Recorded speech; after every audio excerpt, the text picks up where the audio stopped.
What's up, YouTube? It is your boy JB, and I am here today with the review for Love After Lockup Season 2. I don't know why we're still saying Season 2. This is Season 3, but this is Episode 37, and it's titled Blinded by Love. I think a lot of these, you know what, a lot of these people are not blinded by love. They're blinded by lust. But you guys, without further ado, let's jump right into the video. All right, you guys. So first up, Lacey, Shane, and John. So we see Lacey and Shane actually, and they're going wedding. They're going to taste the cakes for the wedding, and we find out that they're getting married within 2 weeks, and it's going to be a beach themed wedding. So she says, Shane and I have really great sex, and I feel like he's my soulmate. And I'm like, you dumbass. So because you have great sex with a person, that means that they're your soulmate. I mean, there's a lot of people out here who has, that one sexual partner that just be, knock it down, beat it up, fuck it up. I don't know if they would necessarily qualify that person as a soulmate. In most cases, it's a person that you shouldn't be with, but the sex is just that fucking good. So that's not a soulmate. That's just your lower regions thinking for you.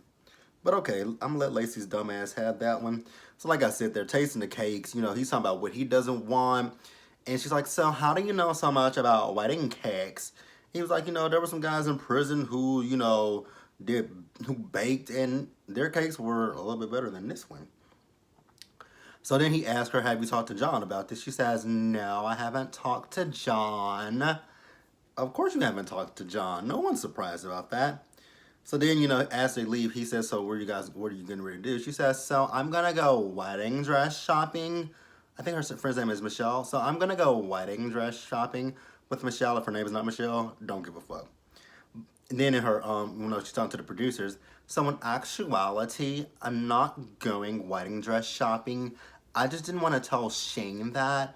But what I'm doing is I'm actually going to go and meet John, because I need John to take this DNA test, because if he is Marlo's father, then John is going to be in our lives forever, and we have to figure out a way to deal with that. And I'm just like, oh, her voice is so fucking annoying, and then she looks so horrible. I don't know if she was trying to, have the clean face look or whatever, but she looked horrible. So then we see the bimbo. She calls John, so can I come by and see you? He says, yeah. Okay, so do you want to, text me the address? I feel really guilty meeting up with John and not telling Shane. But, I have to get this DNA test done. So, she goes over to John. So, are you willing to take the DNA test? He says, yes, I'll do it. She says, okay, so, we could get the results back within 2 days. And, Shane and I are getting married in 2 weeks. He's like, so y'all getting married in 2 weeks? So he says, does homie have a job? She says, no, he doesn't have a job. And he's like, so what are you marrying him for? Honestly, Lacey doesn't know what she's marrying him for. Lacey just likes the fact that he puts it down between her legs. That's pretty much really all it is. I can't think of... someone that supposedly, Lacey, they say she's 29, but Lacey looks older than 29 years old. That face has been through a lot of shit. That face has been stretched out, ran over, chiseled. It's been a lot of things. But 29, it ain't. It's not. Because this face right here is 30. 30. Doesn't look 30. People always tell me that I look younger, but even with the facial hair, they tell me I look younger than 30. People say that I look 25. I'm like, wow, thank you. I haven't heard that in a while. But, let's move on. She just doesn't look 29. All right, you guys. Next up, Cheryl and Josh. So we see Cheryl. She's at her hotel room, and her sister Lacey shows up. Now, this Lacey has some common sense that God gave a mule. So, she just asking her, so what is Shane, not Shane, but Josh doing? She says he's working for a roofing company. She says, so has he gotten paid yet? She says, no, he works bi-weekly, so he won't get a paycheck for, I guess, another 2 weeks at that point. And she's like, okay, cool. So what is he going to do with that check? She's like, he has his restitution. Like, what is he going to do with that? And she says, well, that's his money. And I can't tell him what to do with it.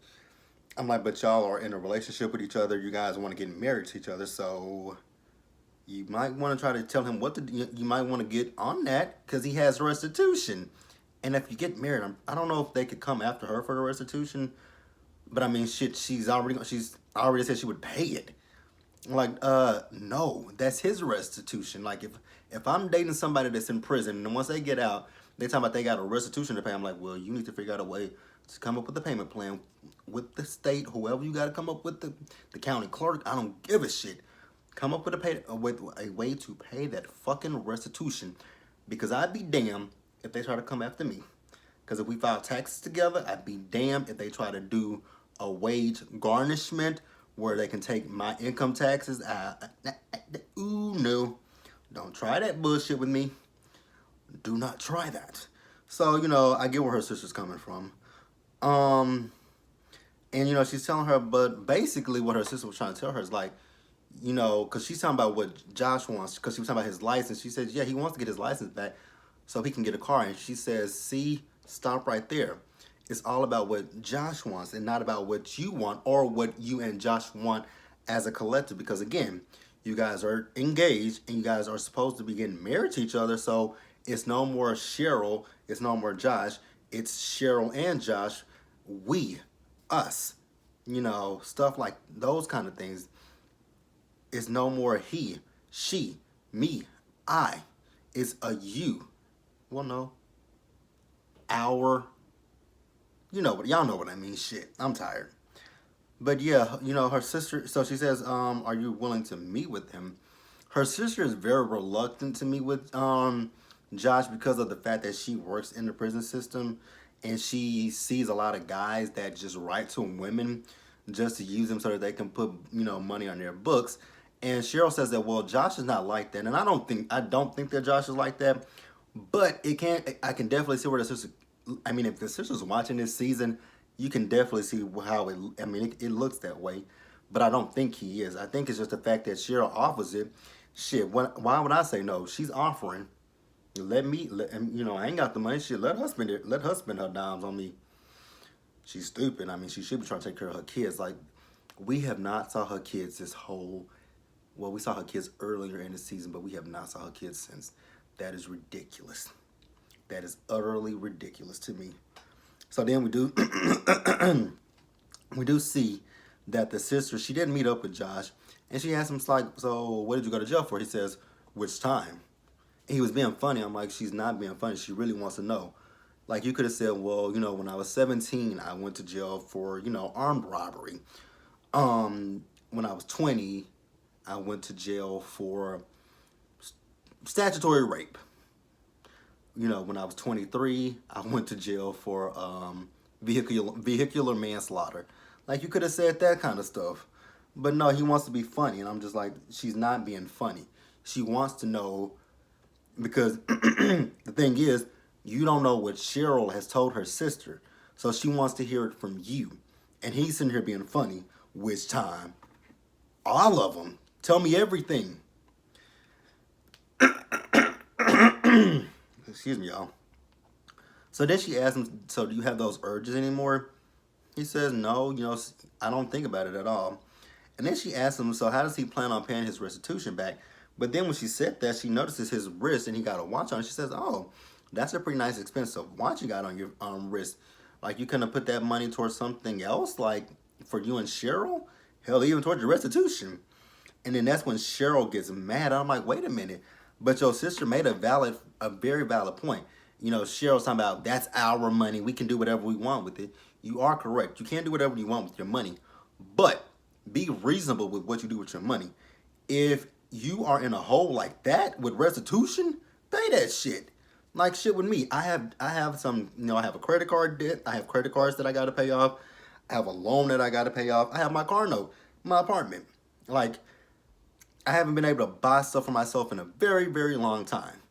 So, I'm trying to get all my stuff caught up so that way once Black Friday hits and once the first of the year comes around, I can start getting back to who I used to be. Like I love buying new shoes. I like buying clothes.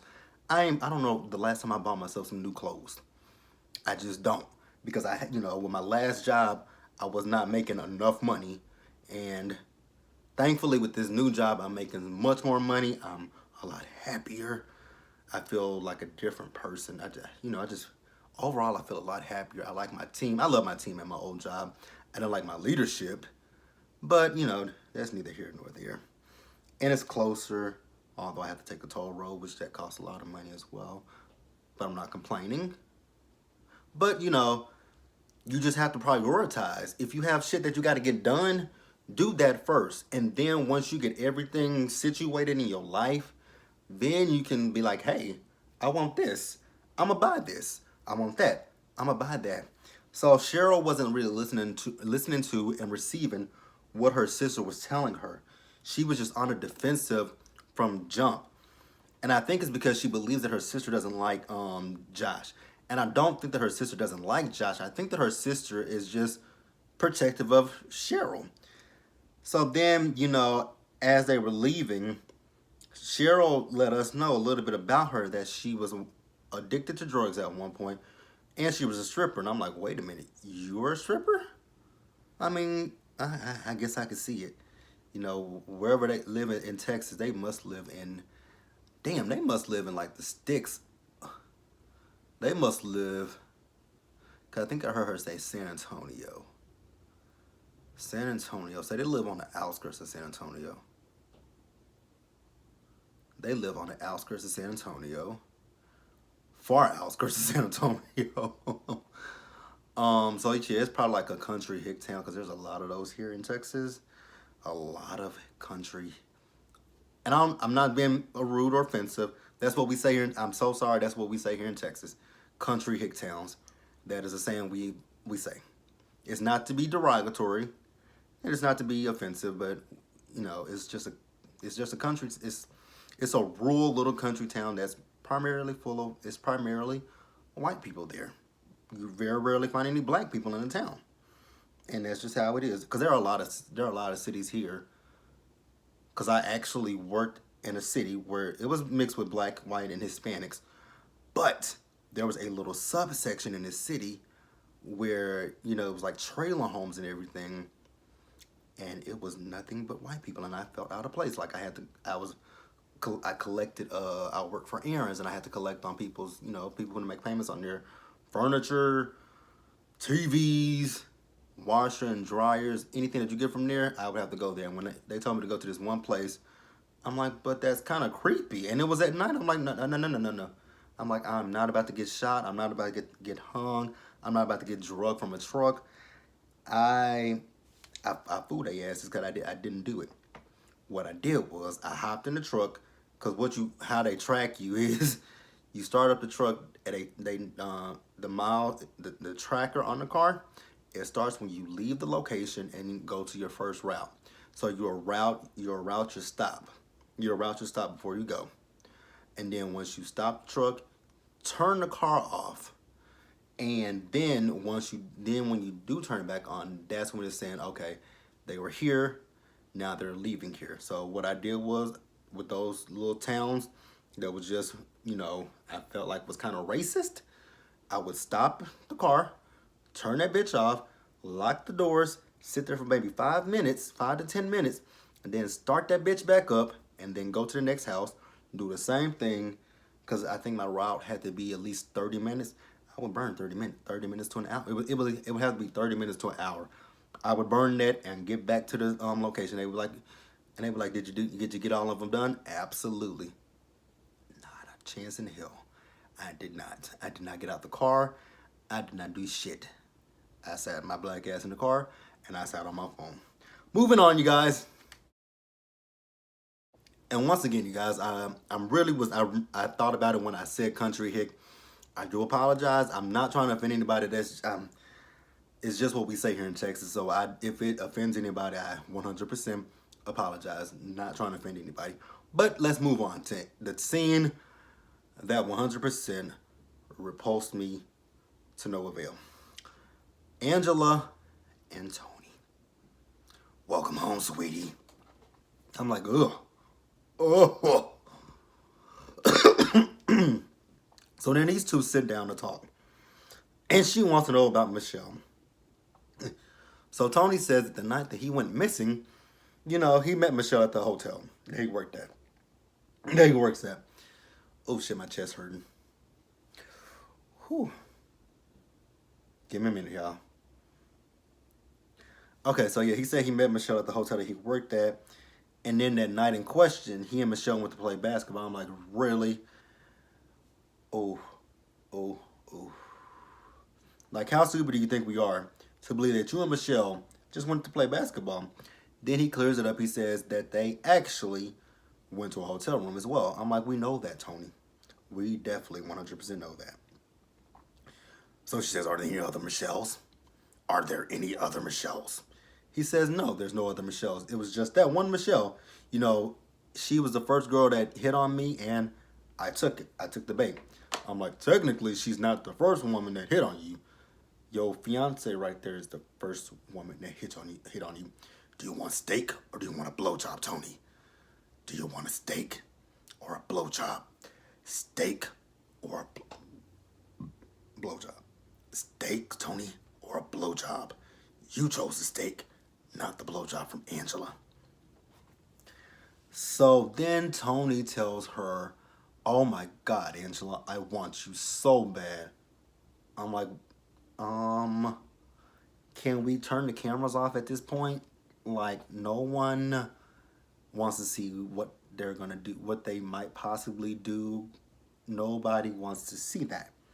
So they start to kiss, and I'm just like, oh my God, why are we seeing this? And then the next morning, the camera crew, they're still there. And I was just like, oh my God, my eyes. My eyes. Like, have you guys ever saw that SpongeBob episode where the guy no, it's a SpongeBob movie. When King Neptune took his hat, when King Neptune his crown was gone, and Plankton had stole it, when King Neptune kept taking it off, my eyes, and the man's eyes had melted. Go watch SpongeBob movie, if you haven't. Actually, but they're coming out with another SpongeBob movie. I just saw it on Instagram the other day. But yeah. And then Angela, like, let me get my Angela voice together. So this, Jesus Christ. So the sex with Tony was amazing. I finally got to feel his body. I'm just like, yeah, ma'am. We didn't want to know that. We didn't care about that. You could have kept that. You didn't have to share that with us. Then they're in bed. Both of them are puffing cigarettes. And I'm like, how the hell that cameraman stayed in their room? I know that room smelled like cigarette ashes, cigarette butts, dirty balls, dry puss, ugh, dirty ass, wet ass, hot ass, all kind of ass. Like, I know their room smelled horrible. God. So then Angela's like, I got something to show you, Tony. And so they go outside, and I'm like, oh my God. To make matters even worse, she ain't got no bra on. Like, she has no bra on. Did my voice just crack? I know it did. She has absolutely no bra on, and yep, it is. God, she doesn't have a bra on. And I'm just like, what the fuck, man? Why do we have to sit here and look at Angela with no bra on? So she tells Tony that, if I get any other signs that, you're being less than honest with me, I'm done with you. And, and I don't want you to have any other females on the car as well, on the bike as well. So then, they go into the house, and she tells Tony, hey, my sister's going to come over. Now, I can't guarantee you what she's going to say, but I'm just letting you know she's coming over. And, she's telling him, they talking about, what they've done for one another. She's talking about what she's done and sacrificed. He said, well, you're not the only person that sacrificed. I've sacrificed too. I'm like, oh, you sacrificed, Tony. And Tony let us know what he sacrificed for. I think so. He transferred from one prison to another prison so that way he could see her. She can come and visit him. And he says he took a leap of faith with her. He's helping her with the bills, and he's also someone in her bed. I'm like, well, I'll give you that part. Because her friend Tommy wants to be in her bed too. But she turned Tommy down, so I'm going to give you that one. Kinda. I would prefer not to see that. Fuck you, WeTV, for that bullshit. Nobody wants to see it, but we're going to move on. Alright, you guys, so next let's move over to Lizzie and Daniel. So we see Lizzie and we see Daniel. So it's the day after they got engaged. You know, she's talking about how they had so much sex the night before. And I'm just like, wait a minute. This is the second person that has talked about sex in this episode. Like, actually, this is all y'all talk about is sex. Damn, so they just really just cut Andrea out of the picture completely. Like, we ain't gonna get no update on what Andrea's doing. Like, is Andrea back in jail? Like, damn, I literally just thought about that. We ain't saw Andrea in a month of Sundays. Like, damn. I mean, after she broke up with Lamondre, they could have gave us a little bit of an update on Andrea. Is Lamondre still in jail, by the way? Like, I don't know. But, I mean, we literally forgot all about it. I ain't forget about Andrea, but WeTV forgot about Andrea. I wonder if when they found out about Andrea, they went and cast Glorietta, which they could have definitely kept Glorietta. And we're going to talk about Glorietta in a minute, but let's just talk about Lizzie and Daniel. So now that they are on their way back home, they're like, we need to tell your mom. Then they're like, maybe not. So as they pull up to the house, who's at the house? Teresa and the rest of the family. And here's the thing that got me with Lizzie. Lizzie's talking about, you know, Teresa's going to want to help plan the wedding, but I don't want her a part of it. And I'm like, well, your fiance ain't got no job and ain't got no money, so you might want to let her help you plan it, because you're working a part-time job and going to school part-time, so you ain't got it either, my sister. And you're not a sister, but just saying, you ain't got it either, little mama. So take all the help that you can get. So I think Daniel was actually really idiotically stupid in this scene, because Teresa was like, you know, so how did it go? Like, what did she say? How did she react? Because Teresa is still under the assumption that that was a promise ring, not an engagement ring, but a promise ring. And Daniel, he said it's just a fucking promise ring. I'm like, damn, you talk to your mama like that? Geraldine would have slapped the shit out of my ass if I ever told her it's just a fucking promise ring. She would have been like, who the fuck you talking to? Now, mind you, we did have, you know, I did curse around her, but I never once cursed her out. Never once cussed my mama out. When she was in the 27 years that I had her in my life, I never once cussed my mama out. Now, behind closed doors was another story, but in her face, in her face, never. In her face, never. Because there were plenty of times that I'm like, damn, what a bitch. Sorry, mama. God rest your soul. I know you knew it, but I apologize. You weren't a bitch. But yeah, you know, there were plenty of times that I said that. I'm like, damn, she ain't got to be a bitch to me. Like, shit. But for him to say it's a fucking promise ring, I'm like, you disrespectful ass motherfucker. She bought the motherfucking ring and you being rude to her? And he said, fuck it. Let's tell her. Lizzie's like, no, don't tell her. And he says, it wasn't a promise ring, Mom. It was an engagement ring. She said, yes, we're engaged. I'm like, oh. Teresa's jaw just went down like Humpty Dumpty. I'm like, pick it up, Teresa. But Teresa, you know, embraced Lizzie. She doesn't feel like they're ready. I don't either. I really don't. But, you know, they're engaged, so what can she do? Nothing. Gloria and Alex. Where do I start with these two? I know I want Alex to stop saying my nigga. I don't think he said it in this episode, but I know he said it in the last few episodes, and I haven't mentioned it, but I know I'm gonna need him to stop saying my nigga.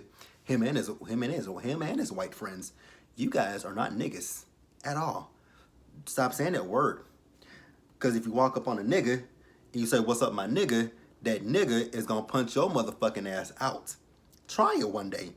Go for it. Go to the hoodest of hoods and call somebody that you don't know a nigga and see what they do to you. Beat the brakes off your white ass. Just saying. So, like I said, so back to this, because I ain't said nothing about them. So Alex is still with his friend Kato, and he spent the night with him instead of going home to Glorietta. So now he has to go find Glorietta to make things right from, the night before. I'm like, but you did the most to her. Now, mind you, I don't care for Glorietta at all, but Alex did the absolute most in that situation. So he does find her. Well, we find her. She's working, trying to make money for this wedding. I'm like, okay. You still want to marry him after that shit that happened in last week's episode? You still want to marry this dude? And you're talking about a wedding dress costs $5,000? Well, I mean, I guess it's not out of the norm. But you still want to marry him after that whole debacle last week? Why? Why put yourself through that? Like, you must have low self-esteem, my dear. I mean, you got to looking like that. You're looking like Mimi from Drew Carey's show.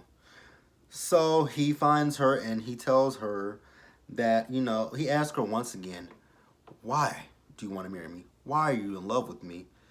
And she gives her answer. He says that's not good enough. And then she gives another answer. He says, I don't feel like that's genuine. I'm like, Alex, all you're doing is deflecting because you want to be with your ex-girlfriend, Juliana. That's all it is. Like, just break up with her. You're just telling, you know what? Me and my ex, Juliana, we linked up. I'm still in love with her. I don't love you. I'm dumping you for her. Boom. Done. Put the horse out of its misery. Shit. But then they start to argue with each other. I'm like, Glorietta, you have got to be so damn stupid to not realize he's trying to break up with you. He's looking for every excuse in the book, and you're giving it to him. Dumbass. And then lastly, we got Vincent and Amber. What can I say about these two? Nothing, because there's nothing there. One's a lesbian, one's a creep. You guess which one is which. The answer's easy. So they're heading to this family barbecue, family reunion, whatever the hell it is. So they get there, and then, we see, we are introduced to her brother who looks exactly like her and her sister. And then, we meet her grandmother. So then we see Vincent. He's sitting with some of her family members, and they're like, so what are your plans with Amber? He says he's been trying to ask her that, but he gets nothing. Dude, are you dumb? Are you dumb? Like, are you dumb? If she's not answering the question, that means she's not thinking about it. Like, be like, so do you still want to marry me? And if she deflects, be like, okay, I think that's my answer, huh?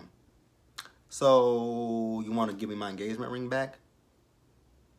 Because you're not going to go pawn it. Because you're in a relationship, not me. So run me that. Run me my money. So then, she goes and talks to her brother and sister. And, they're talking about how their kids want to meet her. And, she's talking about how, if she goes back to jail again, she's going to be in there for life. And they're like, yeah, and if you go back to jail, we're not going to be there for you. And so then we see the family. They're all sitting in a circle. Actually, that was a semicircle. Or it might have been a full circle. I have no idea. When it comes to Vincent and Amber, I really don't be paying attention. And thank God next week is the season finale. Because I am over most of these people. Like, season 3, which should be season 4, but season 3, can we please get the continuation of Michael, Megan, Sarah, and whoever that other chick was that he talked to on the last episode? Can we get a continuation of, Lizzie has a new boyfriend. I would love to know what's going on with Lizzie and Scott. Who else? Fuck Marcelino and Brittany. Seriously, fuck Marcelino and Brittany. I like Brittany, but I can't stand Marcelino. Who else? Can we please get an update on Clint and Goddess? Are they still up here in Dallas in jail? Because that was the last thing I heard about Clint and Goddess. But, give us something like that. So the grandmother is on the phone because the mom called. And she's like, you know what? We all like this guy that, Amber brought home. With the exception of the sister. The sister's making all kind of faces. She even made a face when, she hugged him. She was like, I'm like, you don't even know him. So why are you making this face at him? Yeah, he looks like Mr. Clean on acid, but you don't know him. But you guys, that was Love After Lockup. So be sure to like the video, leave your comments, subscribe to the channel, hit the bell notification button, and I will see you guys later.